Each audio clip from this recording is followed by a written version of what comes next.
All right. I'm going to give all praises, honor, and glory to Yahweh, Bashem Yahushua, Bashem Kakwadash. I want to give double honor to the apostle, Jim Mercer, ruleth well. And peace, blessing, salutations to the hopeful elect that's out there and is tuning in. This is going to be a little bit of history of Jake and things that Esau do not want the men to know. One thing in America, Babylon the Great, which they teach, they're trying to feminize men, and they try to control these men and keep their competitive and their, I guess, the destructive nature, the nature of killing, in control. And what I mean by that is, all men here in America, all over the globe, they have something that is competitive that's inside them. But mainly the focus is on you so-called Negro, Latino, Hispanic, Native Americans. And I say this to say, just look how Jake constantly look into basketball, football, soccer, baseball,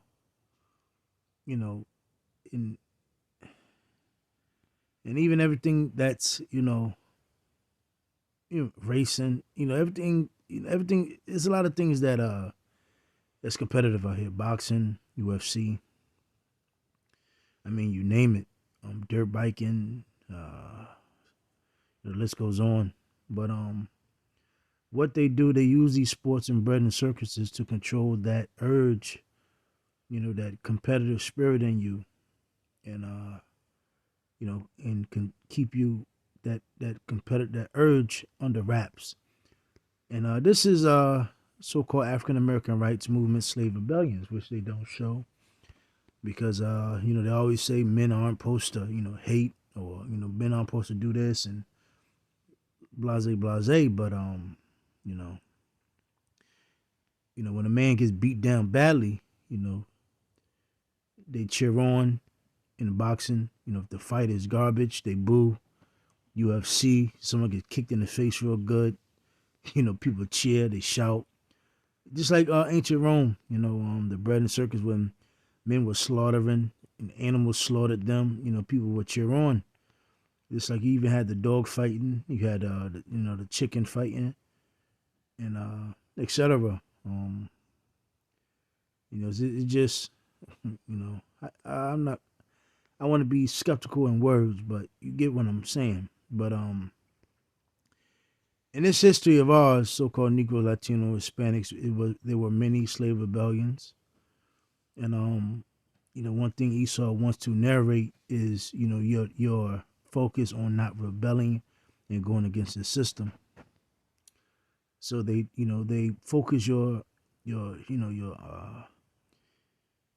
anger. They force they narrated your thrill to fight, compete, cause bloodshed, wreck, cause mayhem, fight, defend, fight for your nation, fight for your brother, fight for your woman, fight for your wife, right? Fight for your children. They pretty much broke that spirit in you. And man, as a matter of fact, it's Lord's word. After this lesson, is another lesson that I want to do, because it's funny how Esau constantly puts this narrate that it says Jesus never taught hate. But it says the Amistad case. It was 53 so-called Africans were purchased by two Spanish planters and put aboard the Cuban schooner Amistad for shipment to a Caribbean plantation on July 1, 1839. The Africans seized the ship, killed the captain and the cook, and ordered the planters to sail to Africa. Now, this is Denmark Vesey. This is Denmark Vesey, a so-called black freedman, planned a slave revolt in the state of South Carolina that would have involved more blacks than any other uprising in the United States history. And those who I could look up. Let me see something.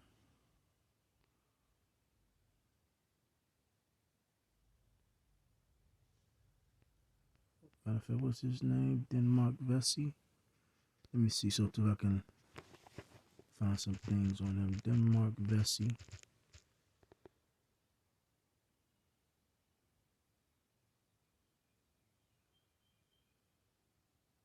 So Denmark Vesey, St. Thomas, U.S. Virgin Islands. Denmark Vesey was a free so-called black and community leader in Charleston, South Carolina, who was accused and convicted of planning a major slave revolt in 1822. And the Lord's will I can look up more on him. But right now I wanna stay, damn it.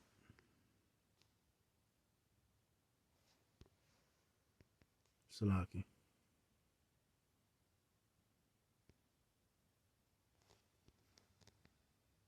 Salaki, bear with me. Here it is. So it says Freeman's Journal. It says Freeman's Journal was the first African American owned and operated newspaper published in United States. Founded by Reverend Peter Williams Jr. and other free so-called black men in New York City.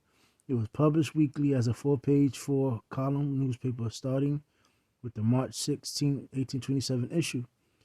Freedom's Journal circulated in 11 states, the District of Columbia, Haiti, Europe, and Canada. Just a little history. And, during those times, 1800 to early 1900s, Jake actually owned a lot of things. I'm talking about actually owned it. And that's why, unfortunately, Esau had to come and did what they do to destroy make war with those towns and keep us moving to ultimately get control and gain ship over the whole America. Because, Esau had problems with Gad, so-called Native Americans, and also you Negroes having ownership and having your own neighborhoods and your establishments. Gabriel's conspiracy was a plan by enslaved so-called African American men to attack Richmond and destroy slavery in Virginia. Yeah, this is something they don't speak about. Although thwarted, it remains one of the half-dozen most important insurrection plots in the history of North American slavery. And Michael L. Gabriel's Conspiracy in 1800, Encyclopedia Virginia Humanities 21, April 2016. So, January 8, 1811, Louisiana heroic slave revolt, one of the most suppressed and hidden stories of so-called African and African American history is the story of the 1811 slave revolt. The aim of the revolt was the establishment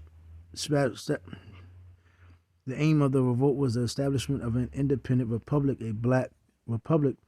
Over 500 Africans from 50 different nations with 50 different languages will wage a fight against U.S. troops and territorial militias. So Nat Turner, they spoke on it a little bit. But it said the most effective slave revolt in the United States history was led by a young so-called black man, Nat Turner, who regarded himself as an agent of God to lead his people out of bondage. And I wonder where he got that from. That's one thing that Esau does not want you to know anything about, that you're the children of Israel. The revolt ended the false belief that slaves were either happy with their lives as they were or were to be submitted to rebel.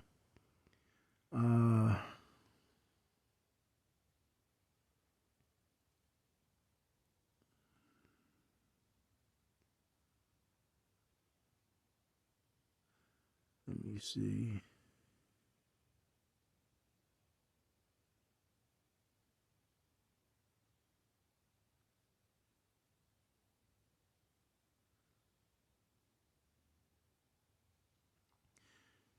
And that's pretty much it. It's just, matter of fact, Slaki, I wanted to leave with one.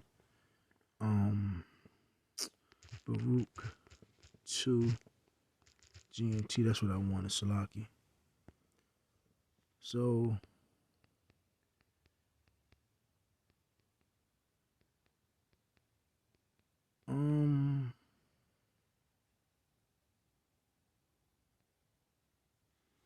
me just read a couple out of this and I'm going to end it.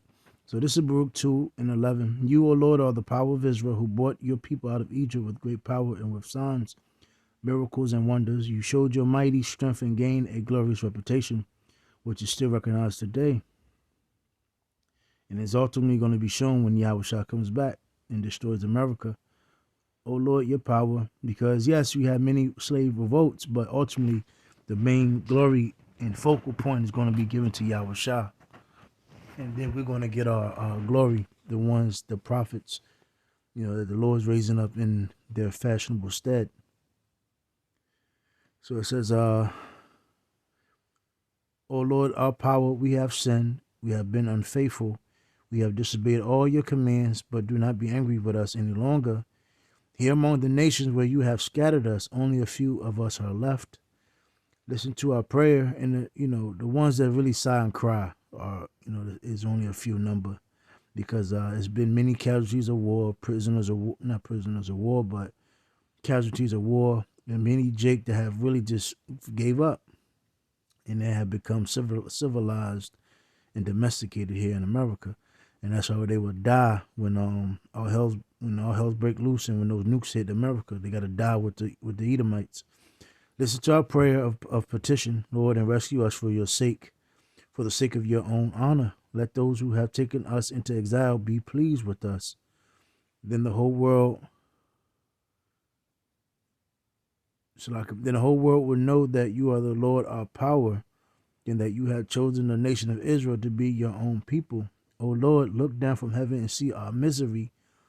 Listen to our prayer. Open your eyes and look upon us.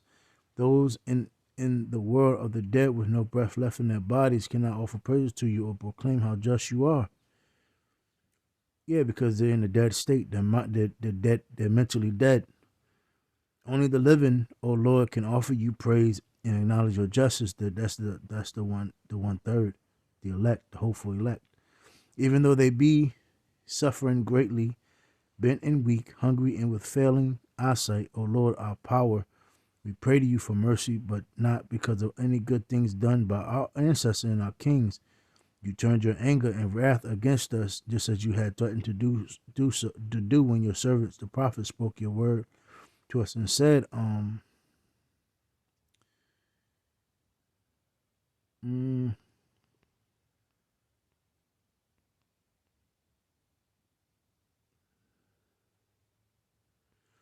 bend your backs and serve the king of Babylonia, and you can remain in the land that I gave to your ancestors. But if you refuse to obey my command to serve him, I will bring to an end every sound of joy and celebration in the towns of Judah and in Jerusalem. Even the happy sounds of wedding feasts will no longer be heard. The whole land will be desolate and uninhabited. And just like, for instance, during the ancient Babylon, the Lord said, we were going to go into captivity, and we were going to remain a long amount of time in the hands of the Babylonians. So it was certain things we had to learn and learn how to maneuver. Ultimately, knowledge, wisdom, and understanding, because the scripture said knowledge, wisdom, and understanding should be the stability of thy times. Because when things start getting more worse, they start getting more harder, start getting more crazier. That's really that's going to be our stability, is our knowledge, wisdom, and understanding, and our experience that we have had, and how you say those in the prophecies and the reading of these other scriptures in the spirit, the light that Yahweh has given us. Because money or the digital note is not going to be sufficient to us when our hell break loose. Because we understand Esau wants that charagma in our people. So even in this day, we've been put in the captivity, and we were going to be made to serve America, aka Babylon the Great. For we won't be here a long time until Yahushua comes back to redeem us. So ultimately, man, yes, we bring out these lessons about the slave revolts and the history of our people, to ultimately keep that chip, that boulder on your shoulder, the edge on us, because we ultimately know this is not our rest. But that's all I'm going to read. Those who was edified. Shalom.